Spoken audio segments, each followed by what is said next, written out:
السلام علیکم دوستو، میرا نام محمد عمیر اور آپ دیکھ رہے ہیں عمیر علی اردو۔ آج ہم بات کریں گے پاکستان کے وہ خوبصورت علاقے کے بارے میں جو انتہائی خوبصورت اور پرسکون علاقہ ہے۔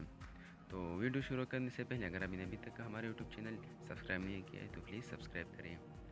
اپنے ملک کے بارے میں سوچے تو دہشت گردی، انتہائی پسندی، کرپشن، لوڈ شیڈنگ جیسے بری حوالے ذہن میں آتے ہیں، مگر ان سب کے باوجود ہم اپنے ملک سے بے پناہ محبت کرتے ہیں۔ سوچیں، اگر آپ کے سامنے کچھ اچھے حوالے پیش کیے جائے تو آپ کے وطن عزیز سے محبت پیمانہ کہاں پہنچ جائے گا۔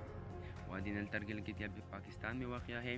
گلگت سے 2.5 گھنٹے کے فاصلے پر واقع وادی نل تر اپنے رنگین جھیلوں کی وجہ سے مشہور ہے۔ یہاں دنیا کا بہترین آلو بھی کاشت ہوتا ہے۔ جیڑ کے جنگلات سے گھرے ہوئے یہ وادی دنیا سے الگ تھلگ اور پرسکون جگہ معلوم ہوتے ہیں۔ یہ بہت انتہائی اور خوبصورت جگہ ہے۔ اگر آپ ایک سیاح یا گھومنے پھرنے کے شوقین تو یقیناً اگلے سال بھی آپ کے شیڈول میں کوئی نہ کوئی مقام ہوگا جہاں آپ جانا چاہتے ہیں، تو یہاں پر ضرور وزٹ کریں۔ اگر آپ کو ہماری یہ ویڈیو پسند آئی ہے تو پلیز سبسکرائب کریں، دوستوں کے ساتھ شیئر کریں، لائک کریں۔ ملتے ہیں نیکسٹ ویڈیو میں، تب تک کے لیے اللہ حافظ۔